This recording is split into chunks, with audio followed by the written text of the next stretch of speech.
박현경 기자의 인사이드 아메리카. 네, 다사다난했던 2023년 한 해를 마무리하고 이제 새해를 맞이하려는 분위기가 한창입니다.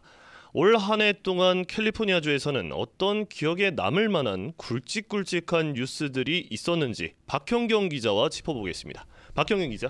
네, 안녕하십니까. 네, 2023년 올 한 해도 이제는 사흘밖에 남지 않았습니다, 벌써. 네. 지난 12개월 동안 여러 소식들 전해주셨고 또 들려왔었는데 일일이 모든 뉴스를 다 이야기는 하지 못하겠지만 이 캘리포니아주에서 또 기억에 남을 만한 주요 소식들 하나씩 정리해보죠. 어떤 뉴스들이 있었습니까? 네, 2023년 올 한 해 뉴스 헤드라인을 장식한 몇몇 뉴스들을 꼽아보면요. 네. 가장 먼저 올 초 겪었던 이상 기후가 있습니다. 지난 겨울부터 올 초까지 이례적으로 이어졌던 엄청난 양의 폭우 또 폭설 다들 기억하실 겁니다.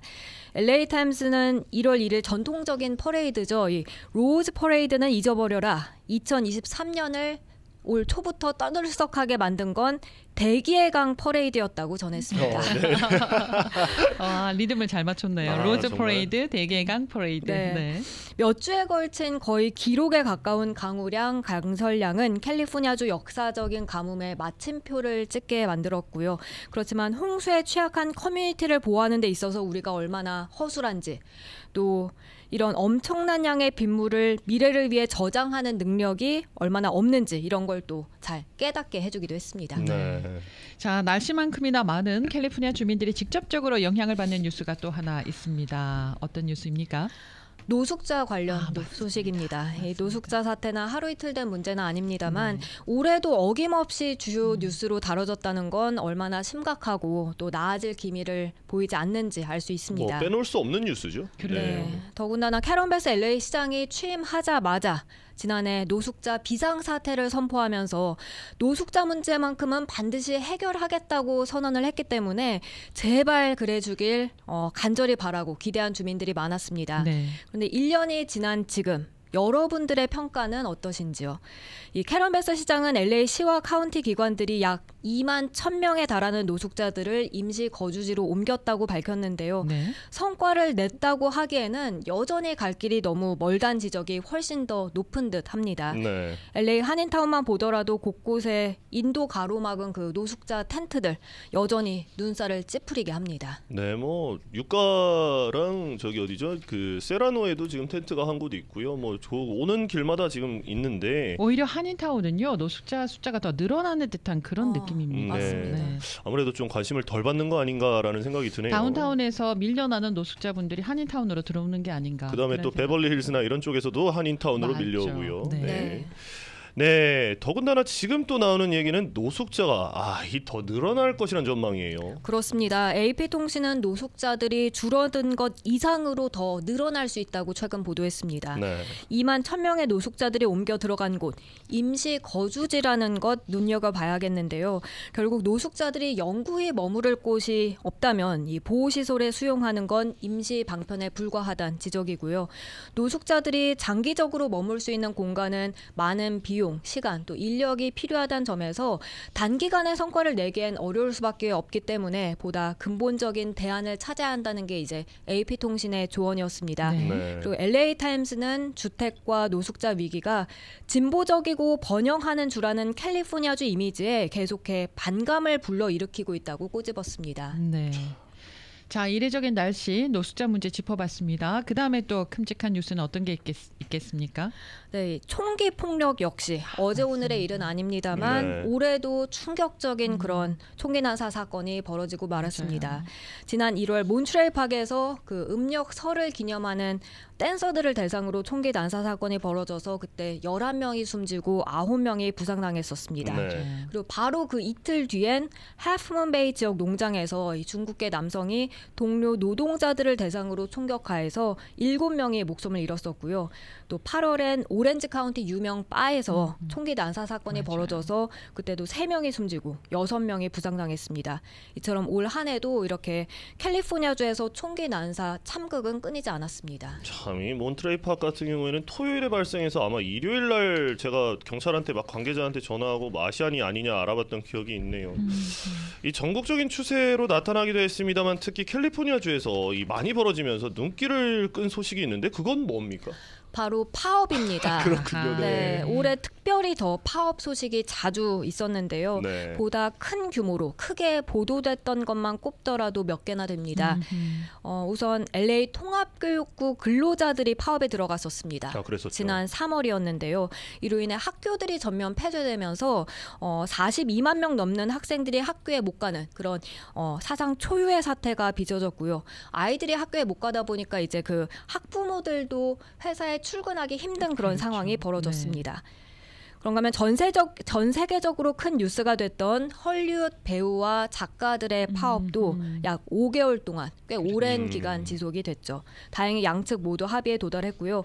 또 마지막으로는 남가주 호텔 노조 파업도 상당했는데요. 그래도 이 역시 이 노조 측이 10개 호텔들과 합의했다는 소식이 지난주에 들려왔습니다. 합의를 했군요. 네. 자, 교통과 관련된 뉴스도 한번 짚고 넘어가야 할 부분이 있는데 어떤 내용입니까? 열흘 전 이 시간에 올해 LA에서는 교통사고 사망자 수가 작년보다 더 많아졌다는 소식 전해드린 기억이 나는데요. 이미 12월이 다 끝나기도 채 전에 그렇게 나온 데이터에서 지난 한 해 전체를 통틀어서 집계한 교통사고 사망자 수보다 더 많은 그 사망자 수를 기록했습니다. 이런 가운데 내년엔 LA 비롯해 롱비치, 샌디에고, 또 산호세, 오클랜드 지역에서 그 스피드 카메라, 과속 카메라 설치해서 과속 차량에 이제 티켓 발부할 수 있게 허용이 되죠. 그러니까 이게 교통사고 사망자 수 하락으로 돌아설 수 있을지 지켜봐야 하겠습니다. 네, 뭐 교통사고와 관련해서는 이 빠질 수 없는 대형 뉴스가 또 하나 있지 않았습니까? 화재로 인한 10번 프리웨이 폐쇄 소식이었습니다. 네, 맞습니다. 이건 11월 지난달에 있었으니까 더 생생하게 기억하시는 분들 많이 계실 텐데요. 11월 11일 토요일에 LA 다운타운 부근 10번 프리웨이 아래 교각에서 대형 화재 발생해서 갑자기 이 10번 프리웨이 양방향이 다 전면 폐쇄됐었죠. 처음에는 언제 개통될지 알 수 없이 무기한 폐쇄됐는데 그로 인해 그 구간 지나는 차량 운전자들은 물론이고요. 인근 지역 도로들, 특히 5번 프리웨이 같은 곳 지나는 운전자들까지도 엄청난 교통 정체 겪어서 스트레스 많이 받아 했습니다. 다행히 생각보다는 일찍 8일 만에 재개통이 이루어졌습니다. 그때 저희 영상 제작 프로덕션 팀이 가서 이제 촬영을 했었는데 기둥이 불에 녹다 못해서 바스라졌었습니다. 예, 그 영상을 찍은 걸 보니 정말 위험했던 상황이었어요. 자, 그리고 또 그 이외에 또 다른 주요 뉴스는 뭐가 있을까요? 가자 지구에서 이스라엘과 하마스 사이 전쟁으로 캘리포니아주에서도 시위가 잇따르고 있죠. 당장 어제도 LA 국제공항 인근에서 팔레스타인 지지하는 시위대가 센츄리 블루버드 점거하고 불법 집회 벌여서 교통 혼잡이 엄청났는데요. 어제 하루 LA 국제공항 이용한 승객 수가 모두 21만 5천여 명, 차량은 8만 7천 대로 추산됐습니다. 이런 가운데 불법 시위로 인해 그 공항 주변 교통이 한 2시간 정도 동안 방해를 받았습니다. 그렇게 LAPD는 폭동 혐의로 35명, 또 경찰 폭행 혐의로 1명, 모두 합쳐서 36명 체포했다고 밝혔고요. 그리고 어제뿐만이 아니었죠. 지난 13일엔 LA 다운타운 인근 110번 프리웨이 막고서 시위가 열렸었고요. 그렇게 전쟁 중단을 촉구하는 시위는 전국 각지에서 열리는 가운데 이곳 LA에서도 계속 벌어지고 있습니다. 정말 화려한 만큼이나 정말 다사다난한 LA와 캘리포니아주가 아닌가 싶습니다. 이 LA와 캘리포니아주 짚어봤는데 또 한인 사회는 짚어볼 뉴스 어떤 것들이 있겠습니까? 한두 개 꼽는 건 무척 힘들었는데요. 그렇죠. 가장 최근까지 계속 들려오는 미행 강도 소식을 꼽아볼 수 있습니다. 이황 기자가 최근에 보도한 뉴스였죠. LA 한인타운에서 특히 고급 차량들이 많이 다니는 쇼핑몰, 그 스포츠 센터 등에서 기다렸다가 범행 대상 골라서 그것도 아시안 여성들 범행 대상으로 골라서 무려 35마일을 쫓아가서 강도 행각을 벌인 사건. 이 뉴스는 많은 한인들의 경각심을 다시 한번 일깨웠습니다. 그리고 올해 세상을 떠난 한인 어르신들의 별세 소식에 애도의 물결이 일었는데요. 민명수 변호사님이 지난 6월에 별세를 했고요. 또 이민휘 전 미주 한인 동포구원재단 이사장이 역시 6월에 별세했습니다. 참 익숙한 이름들인데 너무 마음이 그렇습니다. 자, 끝으로요. 올해 라디오 코리아 웹사이트에서 가장 조회수가 높았던 기사는 어떤 기사일까요? 이황 기자 기사일까요? 아닐까요? 아닙니다. 이거 제가 알고 있기 때문에 제가 그래서 웃은 겁니다. 제목으로 말씀드리겠습니다. 2달러 지폐 한 장이 최고 5,000달러 이것 확인하세요라는 제목의 기사였는데요. 네. 지난달에 올라온 기사인데 네. 조회수 10만을 훌쩍 넘으면서 가장 많은 조회수 기록했습니다. 네. 네. 내용은 이미 많은 분들이 보시고 확인하셨을 것 같은데 2달러에 찍힌 그 도장이 빨간색이면 높은 가격에 거래될 수 있다는 그런 아하, 내용이었고 네. 특히 그렇게 도장이 빨간색인데 1890년에 발행된 2달러 지폐는 그 가치가 무려 4,500달러까지 올라갔다는 그런 내용이었습니다. 아하. 이게 지금 10만 달러라는 숫자가 좀 의미가 있는 것은 정말 단시간 내 10만 달러에 10만 회로 네. 조회수가 정말 10만 번. 한 네. 뭐 며칠 만에 이렇게 10만 회로 올라간 기사였습니다. 네, 원래 2달러짜리 지폐는 행운의 지폐다 그래가지고 맞아요. 선물로도 네. 나눠주고 그러잖아요. 아마 지갑들을 다 한번 열어보시지 않았겠어요? 네, 예.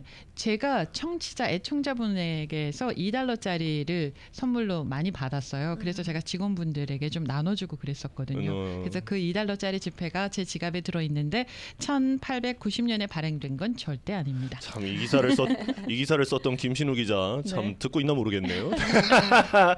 네, 수고하셨습니다. 감사합니다. 고맙습니다. 네, 박형영 기자였습니다.